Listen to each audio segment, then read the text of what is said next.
My dear students, मेरे होनहार विद्वानों जियो जे और अपन अपना नारा लगा करके शुरू करने वाले दोस्तों फोड़ू जे प्रॉब्लम सीरीज, जिसमें अपन बात करें कोऑर्डिनेट ज्योमेट्री की। लास्ट वाला वीडियो आपने देखा होगा जिसमें मैंने 3 क्वेश्चंस डिस्कस किए थे। जबरदस्त कोऑर्डिनेट ज्योमेट्री का जो कॉन्सेप्ट है वो लगाया था और मैं आपको कहना चाहता हूं डियर फ्रेंड्स, 16 से 20 नंबर 16 टू 20 मार्क्स आपके एकदम पक्के हैं। आप सिर्फ और सिर्फ जो मैं 20-22 क्वेश्चंस डिस्कस करूंगा कोऑर्डिनेट ज्योमेट्री में वो देख लेना भाई, और उसमें थ्योरी भी डिस्कस कर रहा हूं। सबसे मजे की बात है, मैंने सोचा तो सिर्फ था कि थोड़ा जेई प्रॉब्लम्स में सिर्फ प्रॉब्लम्स डिस्कस करूंगा, लेकिन कुछ वीडियोस एक दो डालने के बाद कुछ बच्चों के कमेंट्स आए कि उससे रिलेटेड थोड़ी सी थ्योरी या उससे रिलेटेड कॉन्सेप्ट भी डिस्कस कर लिया करिए। तो मैंने उनकी बात मानते हुए दोस्तों कॉन्सेप्ट भी डिस्कस कर रहा हूं। मजे की बात ये है तो आपको भाई मैं इंपॉर्टेंस लेवल भी बताता हूं, concepts related to the problems भी बताता हूं, उसको थोड़ा सा पढ़ाता भी हूं और साथ ही साथ इंपॉर्टेंट टिप्स भी डिस्कस करता हूं उस पर्टिकुलर प्रॉब्लम्स के लिए। तो मतलब जबरदस्त काम है। अगर आप सच बता रहा हूं, यकीन मानो दोस्तों कि जो मेरा अनुभव है और आपकी मेहनत, मेरा अनुभव, मेरा एक्सपीरियंस और जितना काम मैंने किया है, जो मतलब कहना चाहिए, और वो आप और आपका जो हार्डवर्क है अगर वो मिल जाए तो अपन दोनों का स्मार्ट हार्डवर्क बन जाएगा। और जेई मेंस को क्रैक करने का मतलब मैं समझता हूं कि जहां पर भी आज की डेट में आप स्टैंड करते हो, अपना जो फोकस, अपना जो टारगेट है 160 से लेकर के 200 मार्क्स तक अपने को जाना है, मिनिमम से मिनिमम। कोई भी बच्चा हो तो अपने को 50 नंबर कम से कम मैथ्स में चाहिए और 50 नंबर लाने की मुहिम मैं चला रहा हूं, चाहे उसने बिल्कुल भी ना पढ़ा हो। ये उन सारे बच्चों के लिए दोस्तों जो जिन्होंने बिल्कुल भी नहीं पढ़ा है, तो बिल्कुल साफ है उनका मैदान, वो भी 50 नंबर्स ला सकते हैं आराम से, बस जरूरत है जुड़ने की। और अगर आपका कॉन्सेप्ट बिल्कुल खत्म है तो मैंने बोला भी है कि यार एक क्रैश कोर्स चला रहा हूँ, कल से शुरू होने वाला है 14 दिसंबर से। तो जेई मेन का क्रैश कोर्स है सिर्फ 499 रुपीज में दोस्तों, ओनली एट 499 रुपीज। यहाँ पे मैं लिख देता हूँ ओनली एट 499। तो ये मेरे ख्याल से एक पिज्जा आप लोग खाते हो उससे भी सस्ता है। एक तो उसको आप बर्थडे पार्टी देने जाते हो उससे भी सस्ता है। कुछ लोग डेली मेरे ख्याल से अगर आप लोग एक स्नैक्स देते हो या कुछ भी करते हो तो 100-200 रुपए का होता है, तो 500 रुपए में आपको पूरा का पूरा क्रैश कोर्स मिल रहा है। मैंने आपको बताया भी था, एक मैंने वीडियो रिलीज किया है चैनल पे, आप उसको देखिएगा। 4 to 5 रुपीज पर आवर की कॉस्ट आ रही है। मतलब बहुत आसान सा सस्ता सा क्रैश कोर्स इसलिए निकाला है कि ज्यादा से ज्यादा लोगों को फायदा हो और जो छोटे मोटे खर्चे एक्सपेंसेस है वो भी शायद इससे ना निकल पाए। और दूसरा मैंने आपसे बोला है कि यार इस चैनल को सब्सक्राइब करके दूसरे और बच्चों के साथ शेयर करो, वो शायद आप लोग कर नहीं रहे हो। आप लोग कंपटीशन कम करने के चक्कर में कि एजी सर से सिर्फ मैं ही पढ़ूंगा और बाकी किसी को और को पढ़ने नहीं दूंगा, तो शायद इस चक्कर में आप लोग शेयर नहीं कर रहे हो। दोस्तों शेयर करो, ज्यादा से ज्यादा लोगों को शेयर करो। मुझे भी मोटिवेशन चाहिए, मुझे भी ज्यादा से ज्यादा लाइक चाहिए, क्योंकि कुछ ऐसा है कि अपन ने 2-3 महीने पहले ही इस चैनल पे काम करना शुरू किया है। चैनल जरूर आपको पुराना दिखता होगा, लेकिन ये चैनल पहले माई ई गुरु के नाम से हुआ करता था। मेरी एजुकेशन एडिटेक कंपनी थी, मैंने शुरू की थी। मेरा थोड़ा सा मैं बीमार हो गया था, बेड पे चला गया था 2019 में, तो उसके बाद मैंने वो कंपनी शुरू की। मुझे लगा पता नहीं, डॉक्टर ने बोला था कि शायद फुट ड्रॉप हो जाए या प्रॉब्लम हो जाए कि मैं चल ना सकूं। तो काफी मतलब स्ट्रगल भरा वो टाइम पीरियड था, वो मैं कभी डिस्कस करूंगा आपसे। तो उसके बाद फिर मैं 6 महीने तक बेड पे रहा। तब मैंने सोचा कि मैं कोई ऐसी कंपनी बनाऊं जिसमें हर टीचर आकर के पढ़ा सके। तो माई गुरु करके मैंने एक कंपनी बनाई, एडिटेक कंपनी थी। लेकिन उस समय कोविड आ गया और कोविड में बहुत सारी बड़ी बड़ी कंपनीज लाइक वेदांतु है, बायजूस है, पीडब्ल्यू है और भी बहुत सारी बड़ी बड़ी कंपनीज एकदम से मार्केट में आ गई। और मेरा जो आइडिया था, शायद अनअकैडमी की उसी आइडिया पे काम कर रहा था। उन लोगों के पास पैसे बहुत ज्यादा थे, मैंने अपने 50-60 लाख रुपए खराब भी किए और वो एडिटेक में बहुत अच्छे से कर नहीं पाया। फिर मैं फिजिक्स वाला ज्वाइन करके ऑफलाइन में थोड़े दिन काम किया, लेकिन वो हेल्थ इश्यूज के चलते और कुछ उनका सिस्टम के चलते हुए तो मैं वहां पर ज्यादा टाइम नहीं रह सका। अभी मैंने रिसेंटली मैथ की गुरु करके इसको चैनल को कन्वर्ट किया है और यहाँ पर अब हमने काम करना शुरू किया है। तो अब अपने को कोने कोने में, इंडिया के हर कोने पर बैठे हुए बच्चे तक पहुंचना है, इसलिए मैं YouTube पे फ्री पढ़ा रहा हूँ। तो मेरी जो मुहिम है ना दोस्तों, कि मैं हर बच्चे तक पहुंचना चाहता हूं, उससे मैथ्स के रिलेटेड प्रॉब्लम्स दूर करना चाहता हूं। मैं बहुत जल्दी हम मैथ की गुरु जूनियर भी शुरू करेंगे, जिसमें 6, 7, 8, 9, 10 की भी बात करेंगे। यहाँ पर 11, 12 और जेई की बात कर रहे हैं। तो दोस्तों मेरे साथ जुड़िए। मैं आपसे बच्चों से रिक्वेस्ट करता हूँ कि बेटा आप लोग ज्यादा से ज्यादा लोगों को शेयर करिए, और कोऑर्डिनेट ज्योमेट्री में जो मैं पढ़ा दूंगा, आप किसी भी टीचर का कोई भी लेक्चर उठा करके देख लेना, उतने आसान तरीके से आपके भेजे में, आपके दिमाग में कोऑर्डिनेट ज्योमेट्री कोई घुसा नहीं पाएगा, और कोऑर्डिनेट ज्योमेट्री कोई सिखा नहीं पाएगा। पढ़ा तो बहुत लोग देंगे, और मैं आपको नंबर दिलाऊंगा, मैं आपको सिखाऊंगा, और आप एक बार डिफरेंस देखिएगा दूसरे लोगों का और मेरे पढ़ाने के तरीके में। डिफरेंस देखना, मेरे पढ़ाने के तरीके, सिखाने के तरीके में, जो कॉन्सेप्ट मैं सिखाता हूँ, बताता हूँ, रटवाता हूँ, जिस तरीके से, तो सोचो ये तो फोड़ू जेई प्रॉब्लम्स की सीरीज है, जिसमें मेरे पास 15 से 20 मिनट होते हैं और 3 प्रॉब्लम्स को मुझे डिस्कस करना होता है। ज्यादा अपन बातचीत नहीं कर सकते, लेकिन क्रैश कोर्स में अपन ऐसे इस तरह से पढ़ेंगे कि आपको चीज रट जाएगी, आप दोस्तों भूल नहीं पाओगे। आप भूलना भी चाहोगे ना तो भूल नहीं पाओगे। इतना फॉर्मूला या जो चीजें आपको रट जाएंगी, टिप्स है, ट्रिक्स है, टाइप्स है, 3Ds मैं बोलता हूँ कि टाइप्स, टिप्स एंड ट्रिक्स, इससे पूरी की पूरी मैथमेटिक्स चलती है। टाइप्स अगर आपको याद है, टिप्स एंड ट्रिक्स याद है, तो कोई आपको मैथ्स में रोक नहीं सकता। चलो जी, अपन ये वीडियो ज्यादा लंबा हो जाएगा, इसलिए ज्यादा बात ना करते हुए अपन आगे बढ़ते हैं और आज की वीडियो पे बात करते हैं कोऑर्डिनेट ज्योमेट्री में पैराबोला और इलिप्स और हाइपरबोला और सर्कल और स्ट्रेट लाइन, पांचों टॉपिक्स से मिक्स्ड करके जो प्रॉब्लम्स बनते हैं, उन प्रॉब्लम्स को कैसे सॉल्व करते हैं। जैसा कि मैंने आपको लास्ट वीडियो में बताया था कि इंपॉर्टेंस लेवल जो है इस वीडियो का वेरी हाई होने वाला है, क्योंकि कोऑर्डिनेट ज्योमेट्री में 16 to 20 मार्क्स आपके पक्के होने वाले हैं। मैंने लास्ट में बोला था कि 16 नंबर मिनिमम से मिनिमम 16 मार्क्स, आपके 16 मार्क्स एकदम पक्के हैं। आप मतलब बिल्कुल दिमाग लगाने की जरूरत ही नहीं है दोस्तों। अगर आपने पढ़ लिया तो 16 से 20 मार्क्स तक आपके पक्के हैं, और आप बस मेरे साथ जुड़े रहिए। मैं तो ये कह रहा हूं दोस्तों, मेरे साथ जुड़िए और लोगों को बोलिए कि वो मेरे साथ जुड़े, और मैं आपको जेई मेंस सेशन 1 में 50 नंबर और जेई मेंस सेशन 2 तक आते आते अपन इतना जबरदस्त काम करेंगे, इतना जबरदस्त काम करेंगे। मुझे 2 लाइनें याद आती हैं। कौन कहता है आसमां में छेद नहीं होता? कौन कहता है आसमां में छेद नहीं होता? एक पत्थर तो तबीयत से उछालो यार। तो अगर हम मिल करके, जुड़ करके एक पत्थर तबीयत से उछालेंगे दोस्तों, तो जेई मेन का आसमान क्या है, जेई एडवांस का आसमान क्या है, हम छेद करके मानेंगे। राइट? तो अपने को जियो जेई का नारा लगाना है और लगे रहना है। तो अपन यहाँ पर आते हैं, कॉन्सेप्ट आपका वही सेम कॉन्सेप्ट्स लग रहे हैं जो लास्ट वीडियो में मैंने डिस्कस किए थे। टिप्स भाई, ज्योमेट्री अपन को पहले लगानी होती है। कोऑर्डिनेट ज्योमेट्री से पहले अपन ज्योमेट्री के बारे में सोचते हैं। स्टैंडर्ड लोकल्स, क्योंकि आपको पता है टेंजेंट और नॉर्मल हट चुका है, तो टेंजेंट और नॉर्मल हटने की वजह से टेंजेंट हट गया है, नॉर्मल हट गया है, रेडिकल एक्सिस हट गया है, कॉर्ड ऑफ कांटेक्ट हट गया है, कॉमन टेंजेंट्स का फंडा हट गया, ऑर्थोगोनैलिटी का फंडा जो 2G1 G2 + 2F F = C1 + C2 circle में परेशान करता था, वो हट गया दोस्तों। एंगल ऑफ इंटरसेक्शन जो टेंजेंट नॉर्मल जो है वो कैलकुलस से भी हट गया है, इस वजह से एंगल ऑफ इंटरसेक्शन वाला कॉन्सेप्ट भी हट गया है। और यहाँ पर length of the tangents, length of the direct tangents and length of the indirect tangents जो होता था, ट्रांसवर्स टेंजेंट जिसको बोलते हैं, वो भी सब हट गया है। तो इतना सारा काम हट गया। नॉर्मल्स भी हट गए हैं। तो को normal points, 3 normals from a point जो पैराबोला में करते थे, 3 नॉर्मल्स फ्रॉम अ पॉइंट, या 4 normals from a point ellipse और हाइपरबोला में करते थे, वो सब हट गए। जबरदस्त तरीके से सिलेबस रिड्यूस हुआ है कोऑर्डिनेट ज्योमेट्री का, और अभी भी अगर 4 से 5 प्रॉब्लम्स कोऑर्डिनेट ज्योमेट्री के पक्का आएंगे, और अगर हम नहीं कर पाते तो दोस्त लानत है अपने पर, लानत है, हाँ ना। तो इसलिए लानतें आएंगी, इसलिए अपने को कर ही लेना है।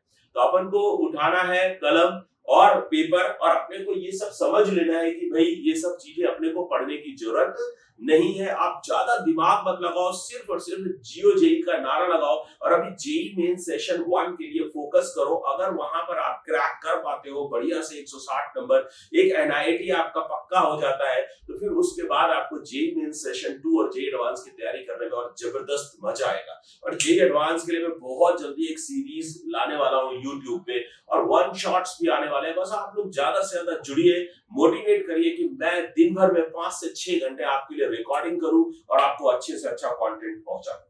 तो माय डियर स्टूडेंट्स, इस प्रॉब्लम को अपन चेक करते हैं। प्रॉब्लम चेक करने से पहले देखिए 2020 का आई थिंक जनवरी सेशन का एक क्वेश्चन है। 2020 में इंडिकेट जनरलाइजेशन का क्वेश्चन और बहुत आसानी से अपन फोड़ेंगे। तो सबसे पहले आसान बात अपने को समझना क्या दोस्तों कि बड़े आसानी से इस क्वेश्चन को अपन फोड़ेंगे। मतलब पैराबोला, एलिप्स और हाइपरबोला जनरली बच्चे छोड़ के जाते हैं, मेरी बात समझना। पैराबोला, एलिप्स और हाइपरबोला स्ट्रेट लाइन से बच्चे शुरू करते हैं, जब तक सर्कल आता है तब तक आधा दम निकल चुका होता है, स्ट्रेट लाइन आधा दम निकाल लेती है। और सर्कल आते आते बेचारे आधे दम से बच्चे एंटर करते हैं, टीचर चिल्लाता रहता है circle is the most beautiful curve, circle पे अपन ये करेंगे वो करेंगे। तो वो सोचता है यार सर ने स्ट्रेट लाइन में भी यही बोला था और स्ट्रेट लाइन ने तो अपना बैंड बजा दिया, आवाज अभी सर्कल तक आ रही है। तो बेचारे बच्चे, तो ये टीचर कन्विंस नहीं कर पाते हैं कई बार बच्चों को कि भाई स्ट्रेट लाइन थोड़ा डिफिकल्ट लगेगा, फिर सर्कल आसान होगा और पैराबोला, एलिप्स और हाइपरबोला बहुत आसान हो जाएगा। तो एक्चुअली टीचर कई बार रिवील नहीं करते हैं सच को, हर क्वेश्चन को आसान, हर टॉपिक को आसान। तो एक बार बताना पड़ता है कि भाई जो 5 टॉपिक्स है उसमें रिलेटिवली सबसे डिफिकल्ट टॉपिक ही स्ट्रेट लाइन है। सर्कल बहुत ब्यूटीफुल है, उसकी ज्योमेट्री अपन ने 9th 10th में पढ़ रखी होती है, 8th में पढ़ रखी होती है। तो सर्कल में अगर ज्योमेट्री अप्लाई करो तो सर्कल बहुत खूबसूरत और बहुत आसान हो जाता है। पैराबोला, एलिप्स और हाइपरबोला जो कि ज्यादातर बच्चों को डिफिकल्ट लगता है कोनिक सेक्शन, वो सबसे आसान होता है। माय डियर स्टूडेंट्स, ये बिल्कुल रियल सच्ची बात है। तो इसलिए आप ध्यान से सुन लो भाई, ये पैराबोला आप कितनी आसानी से फोड़ेंगे, कहीं कुछ काम नहीं करना है। एक तो दूसरा क्या है, जैसे ही लोकस की बात करता है क्वेश्चन में, जैसे ही लोकस की बात करता है आधे से ज्यादा जनता तो वैसे ही निकल लेती है। जबकि लोकस में सिर्फ आपको ध्यान रखना है कि अगर नंबर ऑफ अननोन्स, मतलब लोकस में सिर्फ एक बात का ध्यान रखो कि अगर नंबर ऑफ अननोन्स अपन मिनिमम ले, नंबर ऑफ अननोन्स जो है वो मिनिमम होना चाहिए। My dear friends, number of unknowns minimum होना चाहिए। मिनिमम का मतलब भाई 1 से स्टार्ट करने की कोशिश करो। अगर नंबर ऑफ अननोन्स 1 है तो जो इक्वेशंस अपने को चाहिए होंगी वो 2 चाहिए होंगी। अगर नंबर ऑफ अननोन्स 2 है तो इक्वेशंस 3 चाहिए होंगी। अगर नंबर ऑफ अननोन्स 3 है तो इक्वेशंस 4 चाहिए होंगी। एक्चुअली अपने को ये समझना चाहिए कि नंबर ऑफ अननोन्स मिनिमम करना है अपने को। तो जितने कम से कम अननोन्स पे आप काम करोगे उतना ही आसान काम होगा।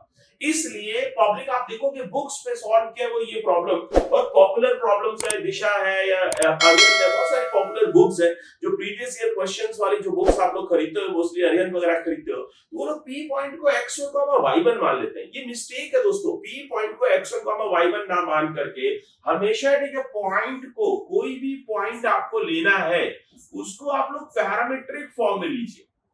पैरामीट्रिक फॉर्म में लेने से क्या होगा कि आपका नंबर ऑफ अननोन कम होगा। x1, y1 की जगह अगर आप पैरामीट्रिक फॉर्म at², 2at लोगे तो नंबर ऑफ अननोन 1 हो गया t। जबकि अगर इसी पॉइंट को x1, y1 लोगे तो नंबर ऑफ अननोन्स होगा 2। मैं 1 मिनट में क्वेश्चन फोड़ सकता हूं, लेकिन मैं जो चीजें समझा रहा हूं दोस्तों, थोड़ा टाइम ले रहा हूं क्वेश्चन को सॉल्व करने में, क्योंकि मैं आपको उसके पीछे का कॉन्सेप्ट, उसके पीछे की टिप्स और ट्रिक्स बताना चाहता हूं कि कैसे क्वेश्चंस को फोड़ा जाता है। तो आप प्लीज मेरी बातों को ध्यान से सुनिए और उसको बहुत अच्छे से समझिए। तो समझ आ रही होगी ना बात मेरी? हाँ, यस सर। तो कुछ बच्चे बोल रहे भाई यस सर, है ना, मन से आवाज आनी चाहिए एकदम। तो अपने को ठीक आंखों में जवाब, चेहरे पे मुस्कुराहट, हाथों में हलचल और दिल में आग। जेई मेंस के लिए, जेई के लिए, आईआईटी जेई के लिए, अपने सपने के लिए हमेशा दिल में आग लगी रहनी चाहिए। उस आग की तपन से जो हीट अपने को मिलती है वो दिमाग को दुरुस्त रखती है। दुरुस्त रखने का मतलब अपने को डेविएट नहीं होने देती है, डिस्ट्रैक्ट नहीं होने देती है, गप्पों में या मोबाइल बाजी में, गेम बाजी में नहीं लगने देती है, राइट। याद दिलाती रहती है ओ भाई तू जेई एस्पायरेंट है, तुझे जेई की तैयारी कर रहा है, तू जेई के बारे में बात कर रहा है, जियो जेई तेरा नारा है, राइट।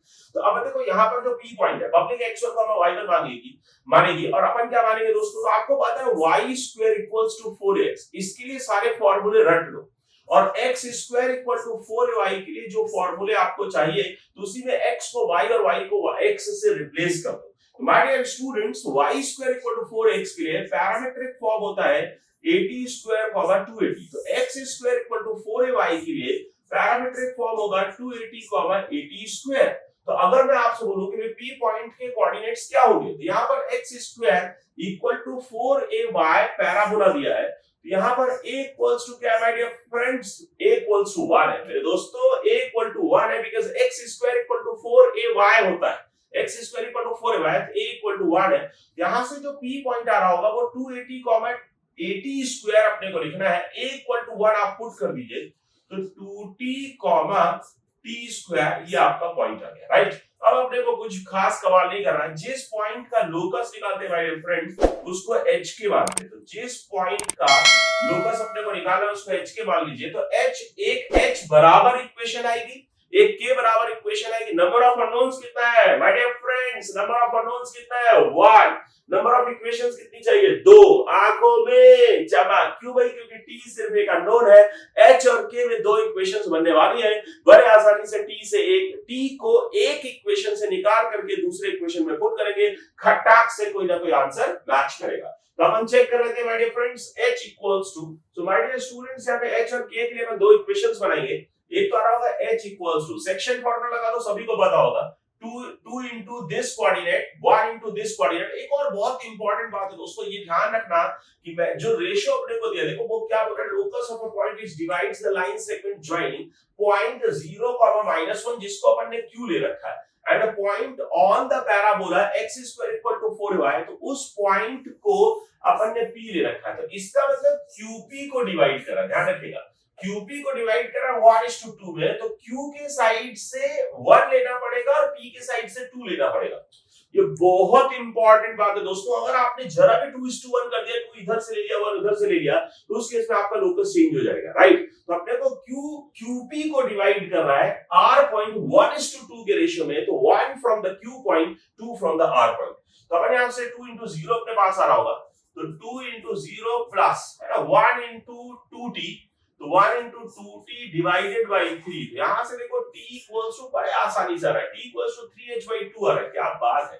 तो t equal to 3h/2 आपका फर्स्ट इक्वेशन आ गया। यहीं से सिमिलरली k निकाल लो, तो k equals to क्या रहेगा दोस्तों, सेम थिंग, सेक्शन फार्मूला लगाओ। सेक्शन फार्मूला बोलता है दोस्तों कि भाई 2 into -1, तो 2 into -1 प्लस नेक्स्ट आ रहा होगा 1 into t स्क्वायर, तो t स्क्वायर डिवाइडेड बाय 3। तो यहां से आप देखो 3k इक्वल्स टू, t की वैल्यू पुट कर दो, तो 3k इक्वल्स टू, अब आपके पास देखिएगा ध्यान से, -2 प्लस, ठीक है, मैंने 3 से मल्टीप्लाई कर दिया, t स्क्वायर की वैल्यू पुट कर दीजिए, तो 9h स्क्वायर अपॉन 4। तो आपको देख रहे हैं 9x स्क्वायर वाला आंसर होगा, तो 9x स्क्वायर c में भी है, 9x स्क्वायर d में भी है। तो आप एक बार चेक करो, 9x स्क्वायर 9x, ये अपने पास 2 आ रहा है एक्चुअली, है ना, 3y इधर जाएगा, और ये h और h को x पुट कर देते हैं आसानी से, सॉरी आसानी से। फिर बाद में लास्ट स्टेप होता है, आपको पता है, लास्ट स्टेप में h को x पुट करते हैं और k को y पुट करते हैं। तो h को x और k को y पुट कर देते हैं, तो अपन आसानी से प्रॉब्लम सॉल्व हो जाता है। तो अपने पास देखो आंसर क्या आ रहा है, चेक करना, 9x स्क्वायर आ रहा है माइनस का 12y, 9x square minus 12y, ये वाला आंसर। तो 9x स्क्वायर माइनस 12y, 2 उधर ले जाओ, तो ये 4 into 2 8 आ जाएगा, सही है, C is correct answer, C is the perfect answer, right. तो आपने देखा दोस्तों कितने आसानी से अपने इस क्वेश्चन को फोड़ा, एकदम फॉर्मूला बेस्ड क्वेश्चन मैं इसको बोलूंगा। और मैं बोलूंगा अगर जिसने भी कोऑर्डिनेट ज्योमेट्री में थोड़ी सी भी मेहनत की होगी, और अगर मेरे से तुमने जरा भी साथ में मेरे रहे हो, तो इस तरह के क्वेश्चंस को बहुत आसानी से फोड़ पाओगे। और इस बार मेरे को लगता है 4 से 5 जो क्वेश्चंस आएंगे उनमें पक्का 2 क्वेश्चंस लोकस के होंगे, पक्का 2 क्वेश्चंस लोकस के होंगे, 1-2 क्वेश्चंस ज्योमेट्री जो basic properties of the curve होते हैं उनके होंगे, और एक क्वेश्चन एरिया का होगा। कहीं ना कहीं से कोई एरिया फॉर्म करेंगे कोऑर्डिनेट ज्योमेट्री में, और उसका एरिया अपने को निकालना होगा। तो my dear friends, next question पे मूव करते हैं। तो माय डियर स्टूडेंट्स, अब अपन आते हैं next question. Next question ellipse का है, चेक करिएगा। In an ellipse which with center at the origin, इसका मैं स्टैंडर्ड एलिप्स है। कैसा, मैं थोड़ा सा लिखता जाता हूँ कि भाई कैसा एलिप्स है दोस्तों, ठीक है, स्टैंडर्ड एलिप्स है। आप लोगों को पहले पूरा क्वेश्चन पढ़ना चाहिए, उसके बाद स्टार्ट करना चाहिए। मेरे को क्वेश्चन पता है इसलिए मैं बीच में लिख देता हूँ। In an ellipse with center at the origin point, if the difference of the lengths of major axis and minor axis, major axis और minor axis का जो डिफरेंस है वो 10 दिया हुआ, right. And what the difference, देखो अपने को ये देखना पड़ेगा कि मेजर एक्सिस B है या A वाला पार्ट है। मतलब अपने पास 2 टाइप के एलिप्स होते हैं, आपको पता है। एक एलिप्स ये होता है, इस टाइप का होता है, जिसमें अपन यहाँ पे A को मेजर एक्सिस बोलते हैं, 2A को मेजर एक्सिस बोलते हैं, और 2B को माइनर एक्सिस बोलते हैं। एक जो एलिप्स होता है वो आपको पता है वर्टिकल एलिप्स होता है, जिसमें 2B मेजर एक्सिस बनता है, 2A माइनर एक्सिस बनता है, क्लियर। तो यहाँ पर जो फोकस है वो 0,5√3 गिवन है। इसका जो फोकस है माय डियर स्टूडेंट्स, वो y एक्सिस पर है 0,5√3 और 0,-5√3 ऐसे दो फोकस होंगे। तो इसका मतलब है प्रॉब्लम में ये एलिप्स गिवन है। तो इसका मतलब जो दोस्तों मेजर एक्सिस होगा वो होगा 2b और जो माइनर एक्सिस होगा, अगर अपन यहीं पर माइनर एक्सिस की बात करें तो वो 2a होगा। तो actually b minus a equals to 5 given है, क्योंकि आप खुद से चेक करिए कि length of the major axis और माइनर एक्सिस का डिफरेंस 10 गिवन है। तो 2b minus 2a equals to 10 है, तो b minus a equals to 5 है। This is your first equation. Second equation क्या है, फोकाई अपने को गिवन है, फोकाई भी बोलते हैं, फोसाई भी बोलते हैं। तो 0,5√3, तो इसका मतलब b गिवन है। क्या गिवन है दोस्तों, वहां पर a plus minus A comma 0 focus होता है, यहाँ पर फोकस जो होता है वो प्लस माइनस ए कॉमा 0 होता है। ई सेंट्रिसिटी है और यहाँ पर जो फोकस होगा वो 0 कॉमा प्लस माइनस बी होता है, आपको पता है राइट। यहाँ पर अपन b से रिप्लेस करते हैं और x और y कोऑर्डिनेट्स आपस में इंटरचेंज हो जाते हैं। जब भी इस एलिप्स से इस एलिप्स में जाना है तो x के प्लेस पे y के प्लेस पे x और a के प्लेस पे b और b के प्लेस पे a आ जाता है राइट। वहां से हम इसको चेंज कर लेते हैं। तो ये अपने पास पॉजिटिव एक्चुअली दिया है, पॉजिटिव गिवन है। यहाँ पर मैं लिखता हूँ दोस्तों, ठीक है, BE equals to 5√3 गिवन है। BE equals to 5√3 number 2। और एक इक्वेशन अपने को पता होता है, it's a formula based question है माय डियर स्टूडेंट्स। यही बताना चाहता हूं मैं कि पैराबोला, एलिप्स और हाइपरबोला में बहुत बहुत बहुत आसान क्वेश्चंस आते हैं और वो भी 4 नंबर के होते हैं।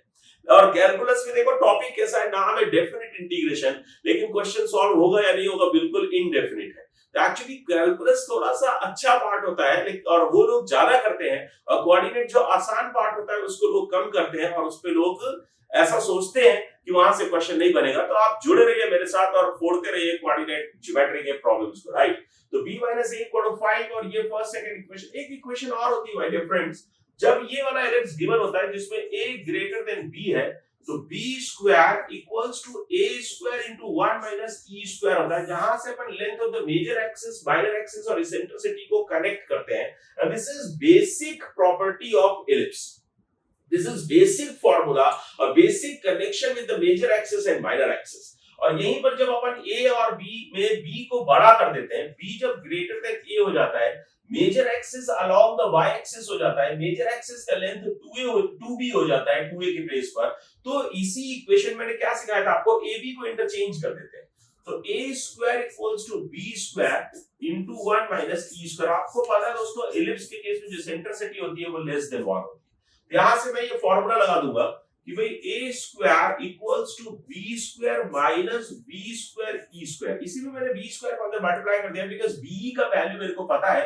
तो यहां से आ जाएगा a स्क्वायर, नेक्स्ट आ रहा होगा दोस्तों a square equals to b square minus b square e square कितना होगा 25 into 3 75।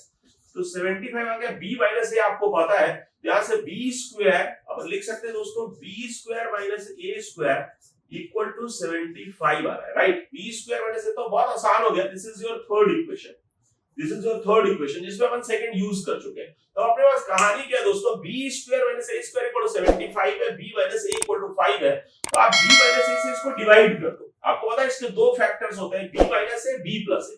तो b माइनस a को 5 पुट करोगे, 5 से इसको डिवाइड करोगे, तो यहां से b plus a equals to 15 आ जाता है।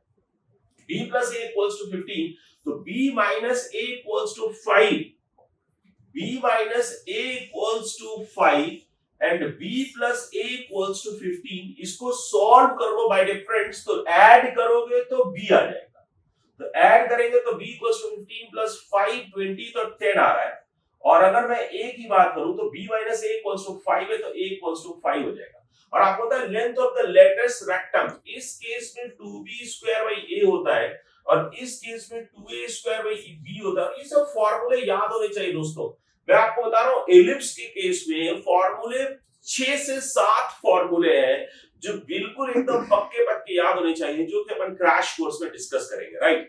तो अपन यहाँ पे 2b स्क्वायर बाई a और 2a स्क्वायर बाई b है, तो a की वैल्यू उठा के पुट कर दीजिए। तो a की वैल्यू दोस्तों क्या है 5, तो a square 25 50 upon 10 5 should be the answer। यहां से the length of the it's latus rectum पूछ रहा है, बिल्कुल फार्मूला बेस्ड क्वेश्चन है, बहुत आसानी से कर सकते हैं। तो मैं डिफरेंस एक बार फिर से यही कहूंगा कि coordinate geometry is the weakest door if you want to crack your dream JEE. तो ड्रीम जेई को अगर पूरा करना है, क्रैक करना है, तो आपको कोऑर्डिनेट ज्योमेट्री को नहीं छोड़ना है। आसानी से फूटने वाला पार्ट है। 20 नंबर जेई मेंस में बहुत होते हैं माय डियर फ्रेंड्स, 20 नंबर। और अगर मैं कहूं कि 40-50 नंबर अगर कोई फिजिक्स में ले आए और केमिस्ट्री में भी 40-50 नंबर अगर ले आता है, तो 100 110 नंबर तो ऐसे ही हो जाते हैं। और अपन और भी काम करेंगे, अपने को 50 नंबर मिनिमम टारगेट अपना मैथ्स में अपने को फोड़ना ही फोड़ना है, राइट। तो लगे रहो, जुड़े रहो और लोगों को जोड़ते रहो। हर बच्चे को कम से कम 10 बच्चों को जोड़ना चाहिए और अपने को दिखना चाहिए कि जो सब्सक्राइबरशिप है या जो व्यूअरशिप है वो 10 टाइम्स हो जानी चाहिए 1 से 2 दिनों में। तभी कनेक्शन कहलाएगा, तभी आपस की बात कहलाएगी, है कि नहीं? बोलो।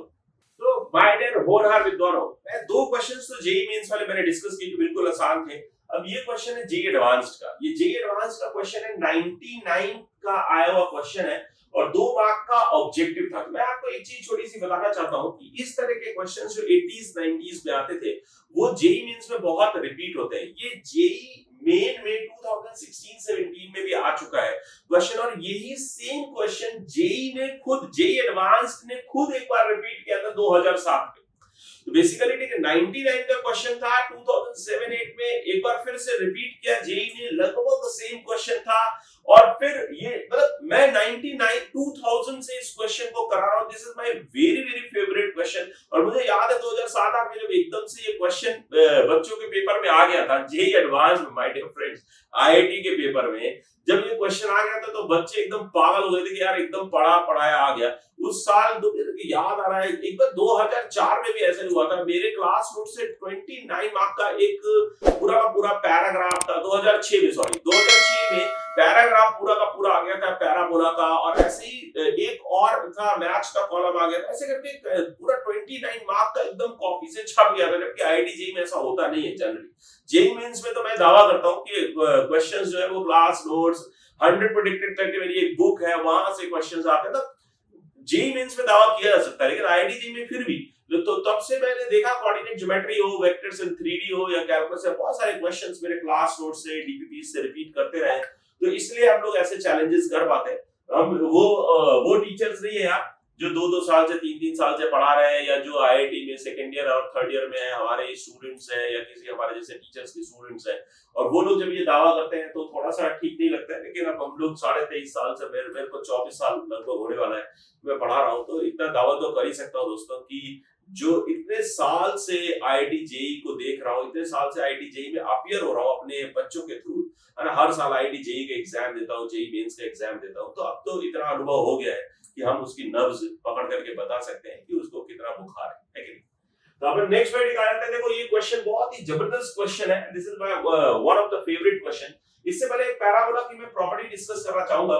पैराबोला की एक प्रॉपर्टी होती है माय डियर फ्रेंड्स कि अगर किसी भी कर्व, आपको पता है जनरल सेकंड डिग्री होता है ax square plus 2hxy plus by square plus 2gx plus 2fy plus c equal to 0। ये आपको पता है ये general equation of second degree है, जहां से parabola, ellipse, hyperbola, circle, pair of straight lines, इतने सारे कर्व्स माय डियर फ्रेंड्स, ये सारे के सारे कर्व्स, पैराबोला हो, एलिप्स हो, हाइपरबोला हो, पेयर ऑफ लाइंस हो, सर्कल हो, वो सारे के सारे कर्व्स इस general equation of second degree से रिप्रेजेंट होते हैं।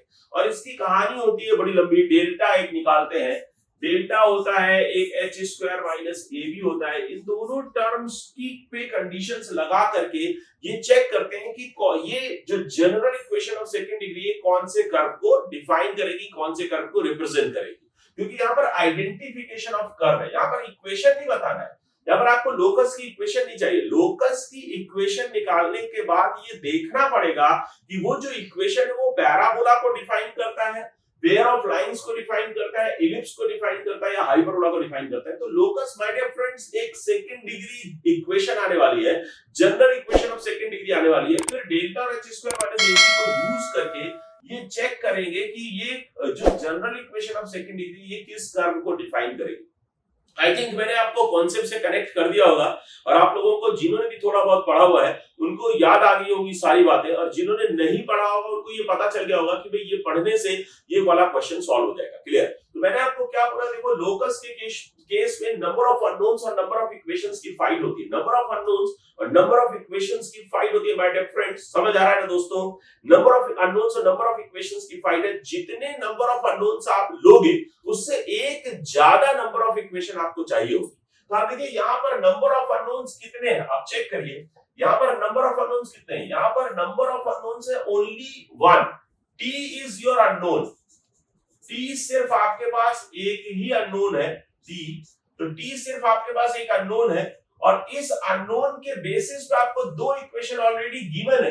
एक x गिवन है, दूसरा y गिवन है। तो अगर मैं आपसे बोलूं कि भाई x equals to t square plus t plus 1 given है and next y equals to given my dear friends t square minus t plus 1। Clear? आप एक बार चेक करिएगा। और यहाँ पर दोनों के केस में t belongs to r। t सब रियल नंबर अपन को दिया होगा और t जो है एक पैरामीटर है ना, पैरामीट्रिकली बोल रहा है तो इसका t एक पैरामीटर है, t वेरिएबल है। तो अपने को करना क्या दोस्तों, ठीक है, यहाँ पर खट से x और y में आपको पता है कि अगर मैं सब्ट्रैक्ट कर दूं तो वहां से खट से टी आ जाएगा। देखो टी स्क्वायर मत निकालने के चक्कर में पड़ जाना, थोड़ा सॉल्विंग स्किल्स होनी चाहिए कोऑर्डिनेट ज्योमेट्री में।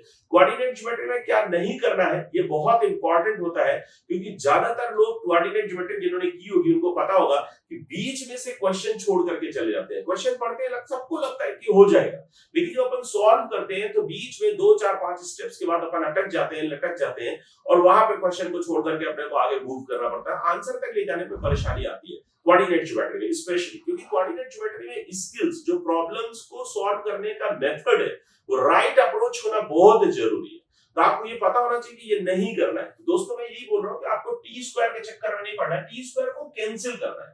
तो आप क्या करो, फर्स्ट में से सेकंड को सब्ट्रैक्ट करो, फर्स्ट में से सेकंड को सब्ट्रैक्ट करो, राइट? तो फर्स्ट में से सेकंड को सब्ट्रैक्ट करोगे तो x minus y equals to t square cancel हो गया, 1 1 कैंसिल हो गया तो 2t आ रहा है।